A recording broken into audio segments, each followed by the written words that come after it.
हा तेच 2-30.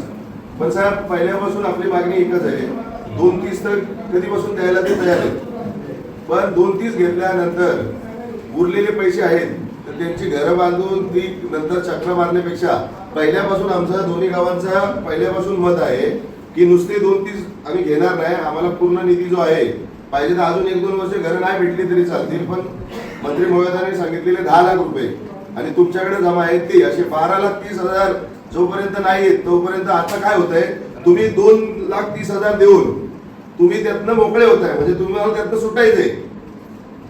हाच प्रकार आहे साहेब.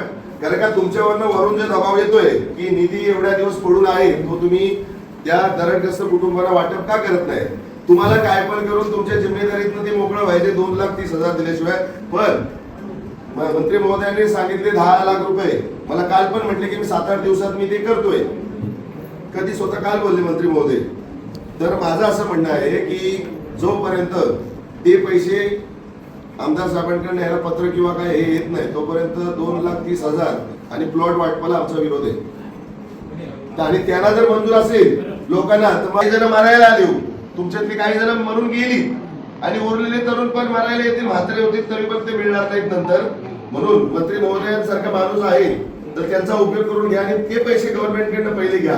हे 2,30,000 तर किती वर्ष झाले इथेच आहेत, ते काय 2 मिनिटात तुमच्या खात्यात जातील. पण आपल्याला 2,30,000 घर बांधून होणार आहे का. म्हणून आपण मंत्री महोदयांना एवढे हातपाय जोडून रिक्वेस्ट केले की नाही. तर साहेबांनी काल मला सांगितलं की 7-8 दिवसात राज ते काम मी पूर्ण करतोय. तर मग घाई कशाला करायची आपण.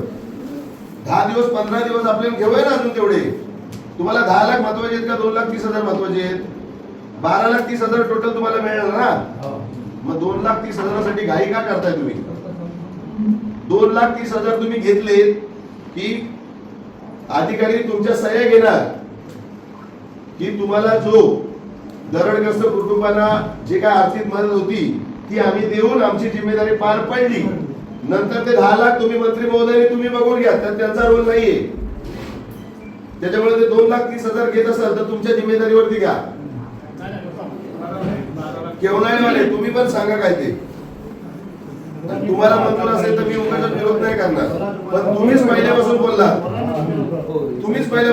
12,30,000 पूर्ण आपल्याला आले पाहिजेत. हे 2,30,000 देऊन तुमचे पेपरवर सही घेऊन सरकारकडे सादर करणार की त्या दरडग्रस्त कुटुंबांना मदत पोहोचली, आमचं काम प्रॉब्लेम सॉल्व्ह झाला आणि प्रांत साहेब आणि तहसीलदार साहेबांच्या डोक्यावरच जिम्मेदारी निघून गेली. मग तुम्हाला कळबे साहेबांकडे आमदार साहेबांकडे जायचे, यांचा काय रोल नाही त्यात.